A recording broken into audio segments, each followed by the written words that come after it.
I'm not Sugar Ray wearing 90s pants.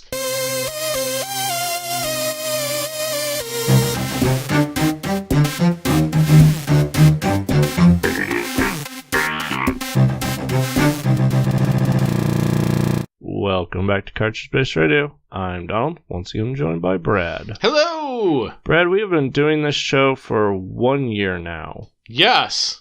And every once in a while I look at how video game development's going, and I've noticed a trend lately. It's taking something you've already done and redoing it and putting it out as a new product. So I thought, for our 1 year, we should just talk Street Fighter again.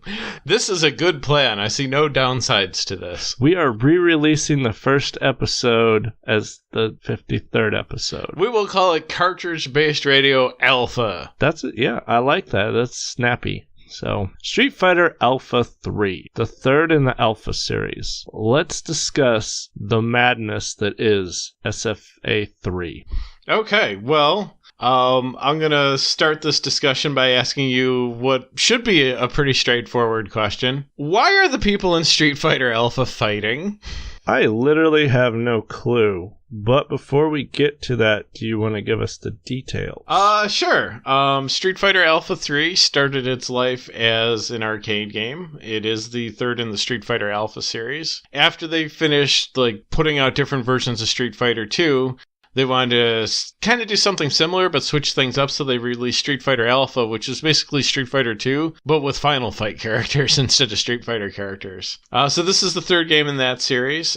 Came out, I believe, late 1998, maybe very early 1999. It was originally on the PlayStation when it was released on home consoles, and it ended up on the Dreamcast after maybe 6 months or a year. So, your question is, why are they fighting? Yes. Most of them don't seem to know why they're fighting. Yeah.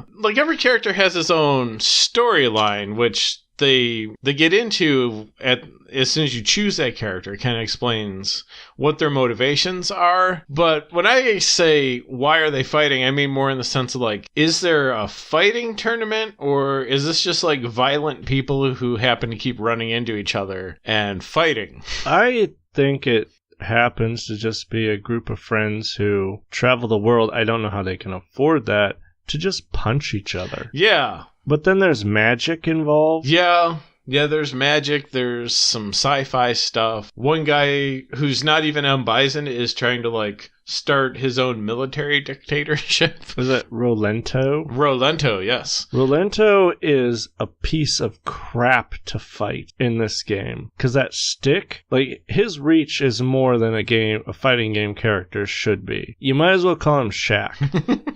I was thinking he's like Kalik in Soul Calibur, except that no one else gets weapons. That's technically incorrect, because Saddam's got stabbing weapons in this game. Yeah, but he's pointless.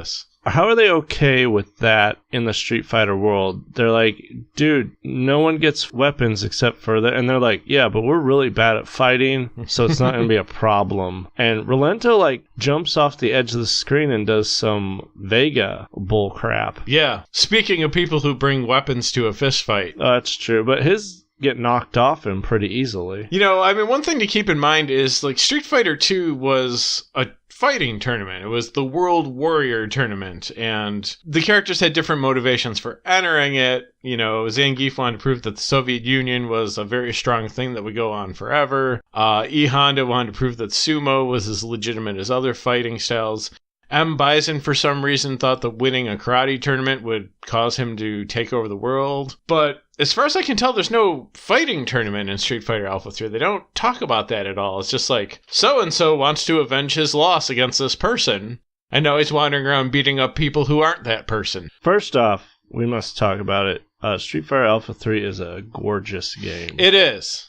The pixel art in this game is, I think, Capcom's crowning achievement as far as that goes. E. Honda, for some reason in this game, his character portrait has these really giant, weird beads of sweat on it, and no one else does. And I don't know if that's like because he's a bathhouse person, but he's way too excited to fight Sakura halfway through this game. Like, it's kind of weird. He's really excited she's in his bathhouse. That's a little uncomfortable. It was super uncomfortable. He's like, haha. And she's like, I can't wait to beat you up because you're a sumo wrestler. And he's like, you're in my bathhouse. This isn't weird.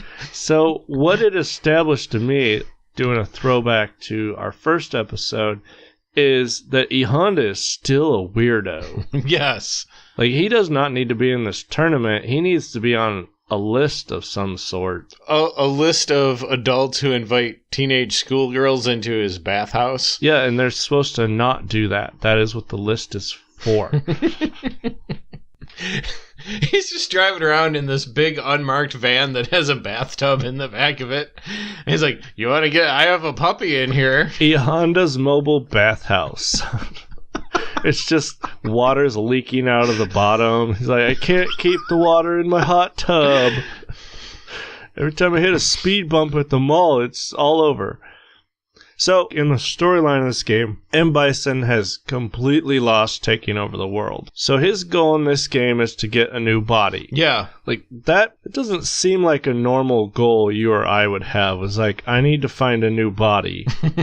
He needs to find the best body, too. He has two henchwomen, Julie and Junie, who basically... they're the answer to the question, what if Cammy, but pants? He sends them out to collect data on, I think, Ryu and another powerful character. Ryu and Cammy. That's who they're out to collect. He tells them to get data of them, which they interpret to be, I must beat those people up, as opposed to, like, go into their house and, like, take pictures of their mail or something. Like, he's not saying, like, give me their DNA or anything. He's just like, get some data on them. And it's like, these people were in the Street Fighter tournament. Like, they probably have Wikipedia entries. So everyone else in this game is just fighting for Chuckles, and M. Bison's on like a mission. Yeah. And how does Ken feel? He's like, I've trained with Ryu my whole life, and we are equals. And then M. Bison's like, Ryu and Cammy. He's like, oh, come on.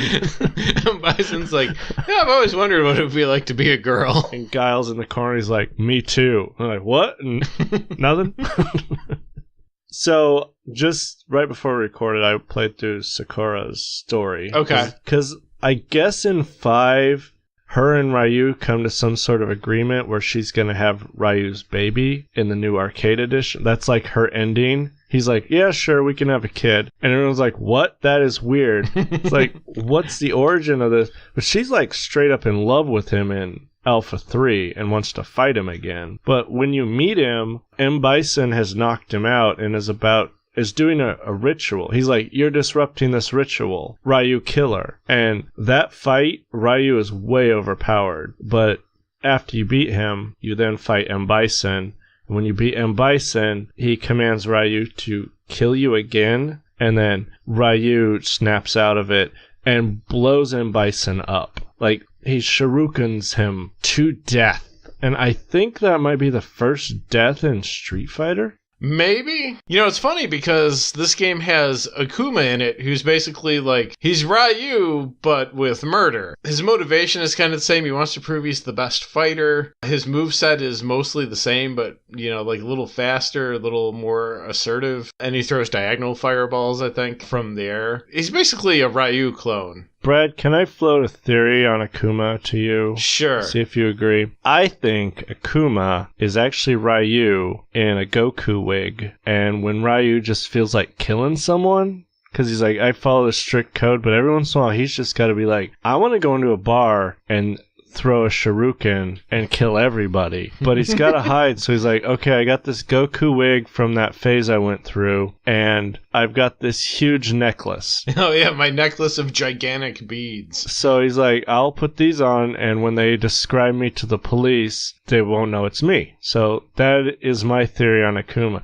Because at the end of the story, Ryu's eyes turn red like Akuma's when he kills M. Bison, which led me to think that it's this Goku wig cosplay murder spree that he's on. One thing that's very cool about this game, and it's one of the last fighting games I can think of to still do this, is every character has a background that is their background. Later Street Fighters, it kind of just became this pool of, like, rotating backgrounds, but, like, if you fight Akuma, he's hanging out in, like this like dark cave that I think he wants you to think is hell. Like, Ryu is really dedicated to this cosplay of Akuma, and he's just like, yeah, I'm gonna hang out in this cave, and like if anybody asks, this is hell. It's like just a cave. Like, those are just blacklight posters, dude. He's like, no, it's hell. Ryu, you have to knock this off. It is not healthy at all. Did you just like come into this cave and like put up some atmospheric lighting to make it look like fire? No, it's 'cause it's hell, and I'm going to murder you. Is that one of those $20 fog machines from Hot Topic? No, it's the fires of hell. Stop calling me Ryu. I'm Akuma. Who is this Ryu that you speak of? I must defeat and murder him. Cammy and Ken and Guile walk in and hang up a intervention banner. They're like, can you sit down, Ryu? We love you and we care for you. Who is Ryu? Speaking of the backgrounds, I was fighting Charlie earlier today. Charlie is cool. He's an interesting character, but his background is two guys working on like an F-16. And they could care less that two people are beating the crap out of them right behind them. But I think that would be really annoying while you're trying to fix a jet, listening to some guy punching a high schooler in the head. Back a year ago when we were talking about Street Fighter 2, and I kind of mentioned this when we talked about Guile, but it's the same thing here. Like, that's an Air Force base. Like, Charlie is a member of the Air Force, and they're working on an F-16 in the background. That's an Air Force base. Like, you and I can't, like... or anyone who's not in the Air Force can't, like, show up at an Air Force base and be like, hi, I'd like to go in because I'm going to fight somebody who, like, is a member. I want to fight a captain in the Air Force, please. Like, the guy at the gate with the gun's going to be like, no, that's... Go away. We don't just... You got. Yeah, well, Street Fighter 2, you kind of were standing outside of a gate with the runway behind you. So you could say Guile came out of the base to have his fight. But Charlie, you're straight up in a hangar with like the American flags hanging there. It's like U.S. Air Force in the back. So you were on the base. And I want to know how that conversation went. Was Charlie like, hey Guile, why do you keep leaving the base? Oh, there's these idiots who let me punch them. He's like, and you don't get in trouble? No, they just let me punch them. Like, punch them so good. And Charlie's like, yo, can I get in on this? The difference is that it was like Guile's lunch break, so he was allowed to go off base and fight these people. Like, Charlie's on duty, so like the people have to come in. And it's just like, tell the guard at the gate that you're a contractor that we brought in to fix the plane, and then come to the hangar and we'll fight. Now, I'm going to bring in some outside information, because this game confuses me. Okay.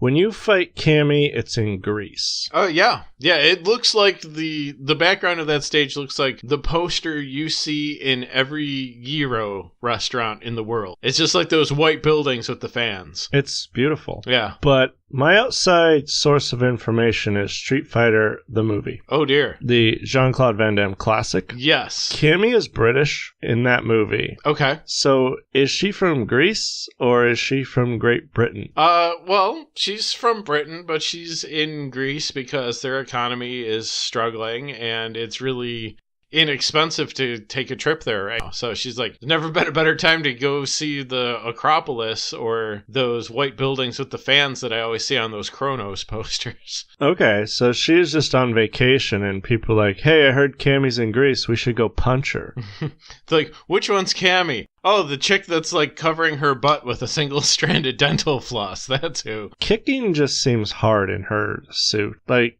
was no one like, Cammy, you can put pants on and still kick. It works. It's just like, I'm going to wear nothing on my lower body except these really, really heavy-looking boots. I mean, maybe it's a distraction technique. Ken's like, huh, huh, and then he's unconscious because the boot hit him upside the head. And when he comes to, Ryu's like, and that is why M. Bison wants Cammy. And not you. M. Bison's like, I want to have that booty. He's picking out outfits, and his two helpers are like, no, that's not going to look good on you when you're Cammy. Does he change his name when he becomes Cammy? He's M. Cammy. C. Bison. You know, I mean, even if you're not, like, checking Cammy out, which don't do that, just the fact that she's not wearing pants is gonna, you're like, you'll be walking along, you're like, wait, was that person like naked from the waist down? And then she just like kicks you in the face, and you're like, I didn't want to fight. And do these people think everybody wants to fight? Is that how you get in a street fight? Like, did they go to, is it Gear City and... Metro City from Final Fight. Did they just go there and they're like, that looks like someone who wants to fight and get into a fight with Cody? You know, I mean, really, that would be the best explanation for Street Fighter is, I'd say probably half the backgrounds look like they're from Metro City, even though it's like, oh, you're in Canada or you're in Thailand or whatever. Like, half of this looks like it's in a Final Fight game. Like, they should have just been like, everybody converged on Metro City where everyone's always fighting all the time anyway, and that would have made so much more sense. I'd like to think that Mayor Hagar was successful and lowered crime, and was like, the streets are peaceful, everyone's happy, the economy is rising, and then the Street Fighter idiots just roll into town, and they're like, we heard this town likes fighting, and just starts picking fights, and the crime level spikes again, and Hagar's like, oh no.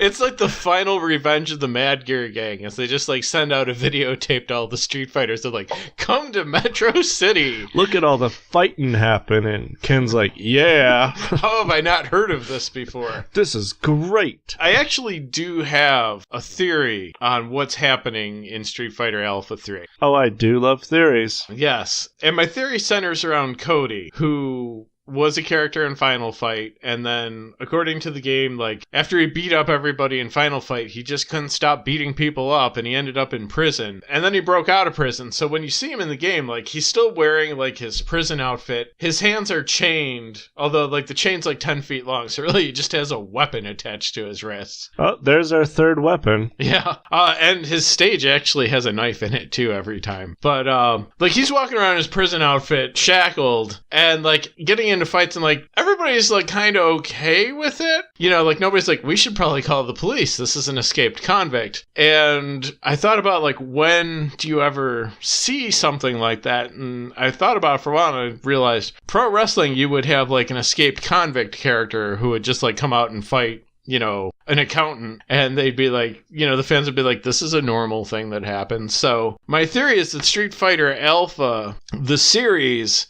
is like a pro wrestling league that's based on Street Fighter 2, which in this game world like actually happened. And then after it was over, like some promoters like, we'll make a wrestling league based on those people. And we'll actually get those people to be in it eventually. So what you're saying is Vince McMahon was sitting around, and his ratings started plunging when this Street Fighter World Warrior tournament came on cable access, and people were just watching people actually like beat the crap out of each other. And he was like, I need to do that, but I don't need them to hit each other so hard.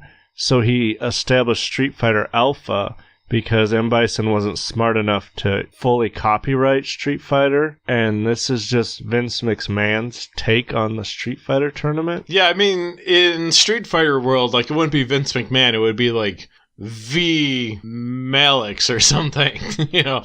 V. McMahon. Yeah. Yeah, real subtle. I don't know, M. Bison kind of looks like Vince McMahon. Yeah.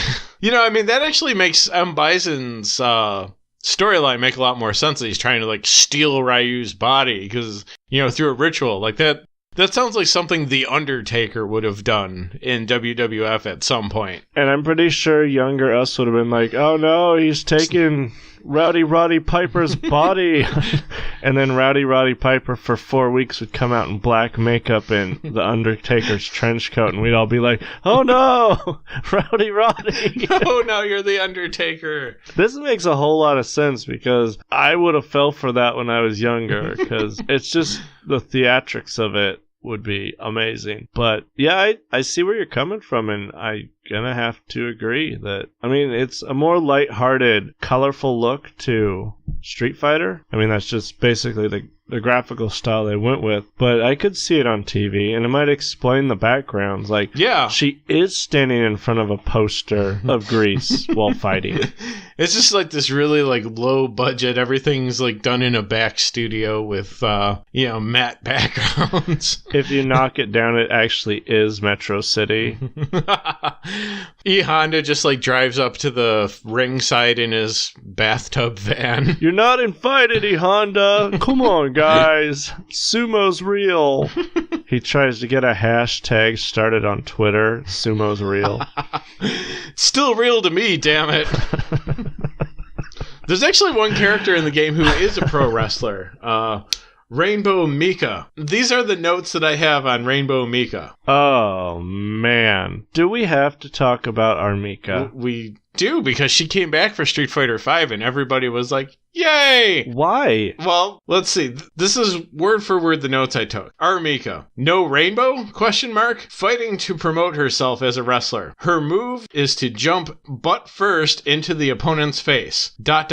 Actually, this is both special moves. Yeah, she has a completely ass-based attack system in this game, and she is the second most annoying character in this game, but this is just some weird fan service that nobody asked for. This is some fetish stuff here. Yeah, this is uncomfortable. You know, we're talking about some real, like, clips for sale type stuff going on in this game where, like, her attack really is just to, like, turn around and jump in the air. This isn't like the opponent's on the ground. It's, like you'd see in pro wrestling where, like, the sumo would, like, drop, like, butt first onto an opponent's face. Like, she's jumping into a standing person's face, butt first. And, like, if she misses, she, like, falls on the ground and, like, just, like, sits there, like, holding her butt and looking sad. And it's really just a little creepy. So, let's dive into 5 for a minute. Yeah. 5, she calls in a partner. Okay. And they will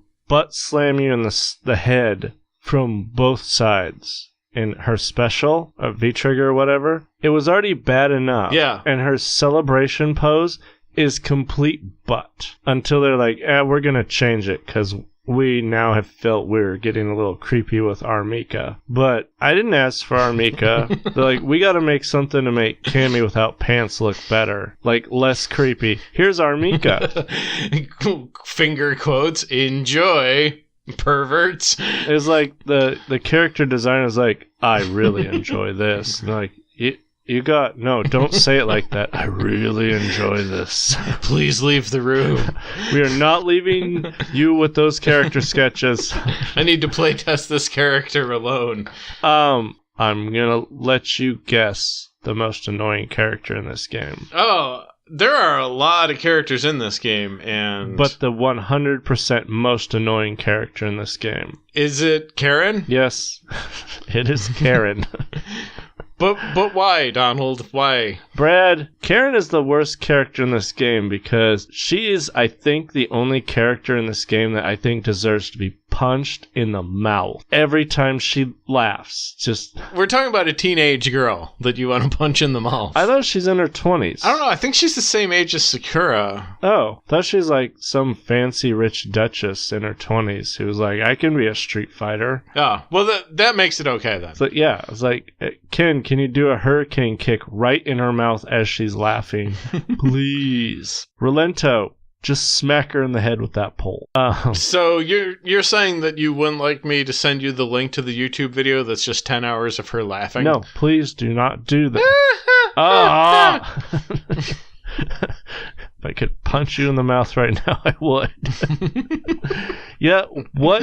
Who in the sound department was like, this is a good idea? She's like the ultimate troll character because, we've talked about Sakura a little bit, and she is a similar character to Karen, and they're rivals in the game. And Sakura wears a Scroll Girl outfit with a very short skirt, and it's basically like every time she does a move, it's like, hey, here's my underwear, which is like also creepy fan service. And the thing that I kind of admire about Karen is she sort of trolls on that because like she's wearing like an equally short skirt and, you do your kicks or whatever and you're like, I'm a pervy Street Fighter player and I'm going to get to see some more underoos. But she's wearing like Under Armour compression shorts under her skirt, which I think is like a brilliant like character trait or like costume design, but also like a great way to like troll Street Fighter perverts. And that makes me very happy. I've always wondered about those, pervy. It's kind of like a throwback from anime, that kind of underwear viewing kind of thing. Yeah. When you play Street Fighter, are you actually aware of your character ever? Or are you just aware of like fist and foot placement? Because I don't watch the actual character sprite. I'm more watching where the enemy's fist and foot is that's facing me and where my fist and foot is. So you're kind of like, when you play a fighting game, you're like Neo, like looking at the code in the Matrix. Like it's all just ones and zeros to you, except with you, you're just saying like, you don't see characters, you just see like hit boxes and hurt boxes like flying around each other. But for like the rest of us mortals, I mean, you kind of like, you're probably not paying attention like every little detail, but I mean, I see what my character looks like. You're just sitting there going, underwear. Well, underwear. No, not underwear. Me, because I'm. But. That's Cammy, by the way. No, I prefer to play as the fully clothed, evil stewardess costumed Julie and Junie Cammy clones, because I'm not pervy. I'm like a repressed Midwesterner. There's a character in Street Fighter Alpha 3 who is a lady character, but she is clothed in the most cool way, and she, I think, is the coolest character in the entire game, and that's Rose. Yeah, Rose is pretty rad. I think she's Italian. She has like this cool scarf, and she's beautiful, but not like blatantly sexual the way a lot of like female game characters are. Yeah, and I really appreciate they went that route. That guy was probably like sitting across from the Armika designer, and he's like, I need to put something into this game to, basically yin yang Armika. Like the guy who's drawing Armika is like 19 years old, and he's like Beavis. He's like, and like the guy who drew Rose is like some like guy in his 40s who he's like, oh my, that is unacceptable. It's Miyazaki. Like, that is wrong. I will draw a classic character. I think Rose is more recognizable as like the character from Street Fighter Alpha 3. Because you're like, who's going to fight with a ribbon? And then she throws a power ball out of the ribbon and like lights you on fire. You're like, I need to learn this character. This character is amazing. Like, how confusing was that for the other Street Fighters? She starts twirling a ribbon around, and then, like, a Hadouken fireball comes flying at them. They're like, I was watching the ribbons. Avenge me. And Ryu's like, you're just unconscious. I'm not going to avenge you. Guile's like, I can create sonic booms with my bare hands, and even that, like, blows my mind. Just sitting there hypnotized by the ribbons. They're like, ribbons are so cool, I finally get the Olympics. This is the Street Fighter that's my go-to. I know there's many Street Fighters after it. There was many Street Fighters before it, but Alpha 3 is the one that I will keep returning to because first, the look. I love the play. You get a variety of fighting with the isms, which I'm not going to go into the isms right now because if you want to understand the isms, just Google that because the isms do so much to that game, it's mind-boggling. Yeah, just a quick summary for people who haven't played this game at all, and they're just like, why do they keep saying isms? When you pick your character, you can pick one of three gameplay styles that are called isms, and depending on which one you pick, like your special moves are different, you get some different abilities, is basically the 2-second summary of that. Yeah. It's a give and take. Like, your punches are going to land harder, but if someone kicks you, it's going to hurt a lot more. Yeah. So you basically get to craft your play style, how you enjoy it, which really can change up when you're playing against someone when they're like, I'm Aism, and the other person doesn't pick Aism because they're a monster. Yeah, Street Fighter Alpha 3 is really impressive, and I think more so when you think about, like, how many fighting games do you know that got to a Part 3, and Part 3 was, like, really worthwhile? Like, it wasn't just like, oh, well, it's Part 2, but with, like, 3 more guys in it, or we tweak the moves a little bit. Like, usually fighting games fall into this trap where they come out with the first one and it's good. And then the second one, like, really refines it, takes care of all the mistakes they made in the first one and maybe expands on the roster. And that's, like, the perfect version of the game. Then they hit part 3 and they're like, here's, like, 3 more guys. Like, Tekken 3 should just be called Tekken 2, but now with Eddie Gordo. That's the way it goes for a lot of fighting games. So it's really impressive that Alpha 3 manages to be more than just a bigger roster. Like, they really touched up the gameplay. It helped that they brought in, like, all the non-Alpha Street Fighter characters, so it's kind of almost like a crossover game. But Street Fighter Alpha 3 is the only fighting game part 3 that I can think of that's, like, really a big improvement and worthwhile on its own. I think if they made this game now, it would have a title like Street Fighter versus Final Fight. Yeah, probably. I mean, that's really what it is. But yeah, adding the Final Fight roster, like, really boosted it up over 2. I mean, Alpha 2 was amazing. I put so many quarters into that game in the arcade that I am not legally allowed to complain about buying a DLC character on a modern console. And then 3 came out, and it was everything I wanted in another Street Fighter game. Yeah. I don't think there's been a Street Fighter before or since where I was madly in love with, like, the roster, the look, the music. I mean, I loved everything except Karen. And Rainbow Mika, you don't seem like you're too big of a fan of. No, Rainbow Mika is creepy and weird, but she's not as annoying as Karen. So it sounds like you just have a problem with female game characters, is what I'm hearing. Wow. Speaking of Street Fighter characters, this game has my favorite, definitely my favorite Street Fighter character, and considering that Poison ended up in Street Fighter 4, I think that's really saying a lot that this is a character I love even more than Poison. And that character is Street Fighter Alpha 3 Announcer Guy. Announcer Guy in Street Fighter Alpha 3 is the hero that we asked for, or actually we never asked for, but we needed in a Street Fighter game. Because he's like, it's time to punch some faces. You have fists of God. Yeah, like, he makes you feel really good that you're about to beat up your best friend. Triumph or die. Yeah, what is that?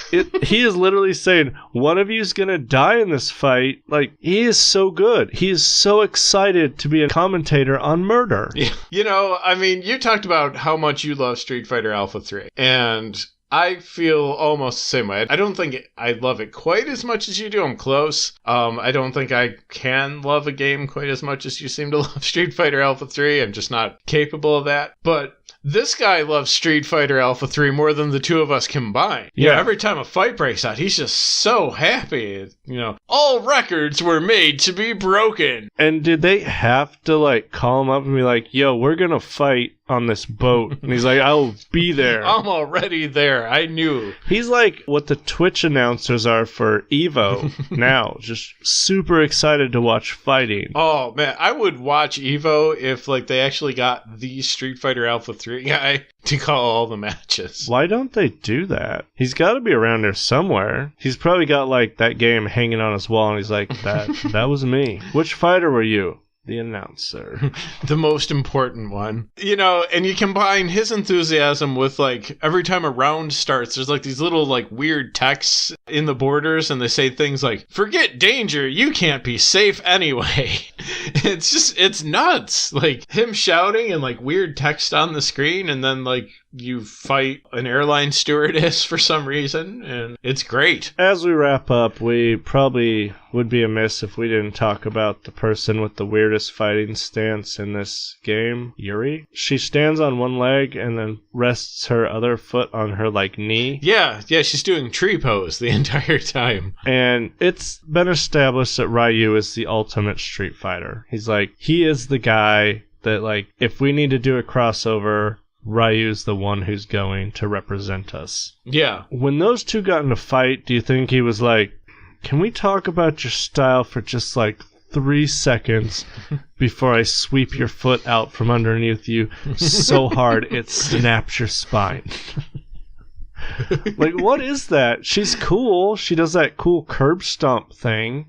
But that doesn't seem like a good fighting style. She's like 100% better than Karen and 95% better than Armika. But it's always bugged me that she stood like that. It's like, that it doesn't seem like a real fighting stance. You know, it got her this far, however far that is. I mean, like we said, this isn't a fighting tournament. This is just people fighting. So, you know, it could just be that people see her, like, doing her yoga in the middle of the street for some reason, and they're like, that's it, we're fighting. I'm throwing a fireball at you, because that stuff's got to stop.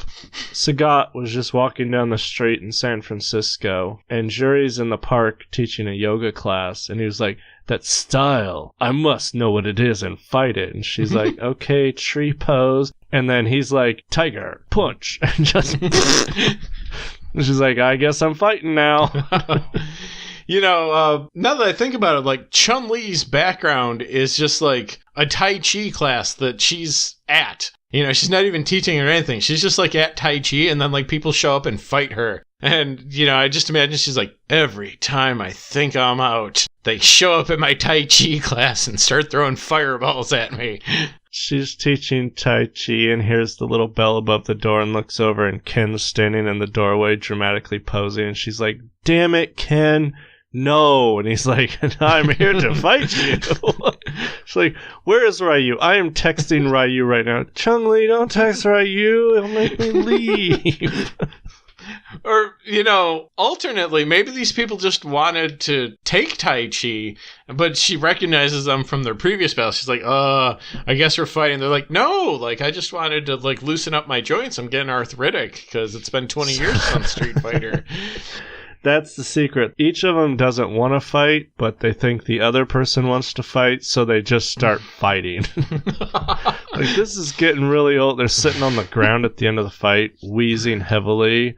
Like, we're getting too old for this. So, all right, Brad, any final thoughts on Street Fighter Alpha 3? No, you know, I think we covered pretty much all of it. It's a great game. Recommend it to all our listeners who are, you know, looking for a 20-year-old fighting game to play, as, you know, one often does. Yeah, thank you, everyone, for joining us for our re-release of the first episode. I think it went really well.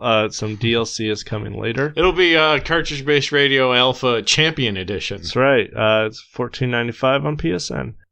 If you are hearing us for the first time and you're like, wow, this is really good, there are 52 episodes previous to this that if you want to give a listen, it's not this smooth or professional as we are now. We've been working on this for a while. I'm not sure if we're actually smooth and professional. I believe there's actually only 51 episodes because we don't talk about the Tomb Raider episode. Oh, right. If you want to find us, you can swipe over to the show notes. And after you find us on Twitter and Facebook, we are going to beg here. Could you please go to iTunes and maybe give us some stars and write a review? That would help us out a ton. Or whichever podcast catcher you enjoy listening to us through. Tell a friend. Please tell a friend. Yeah. You know, go on YouTube, subscribe to our YouTube channel, and leave us some comments that we can't repeat on the air because that seems to be what YouTube comments generally are. Or be nice in the YouTube comments. Let's change things up. This podcast is going to change the entire culture of YouTube that's been established over the last decade. We are going to start a revolution on YouTube where people don't suck. And if you're a lawyer who says you can sue us for that statement, no, you're not. So, yeah, I think that wraps us up for Street Fighter again. I am Donald, that was Brad, and we will see you next week.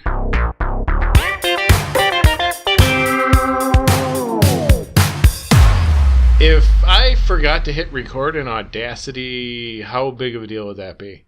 I didn't. I recorded. Wow, I don't have to cry on Skype. That's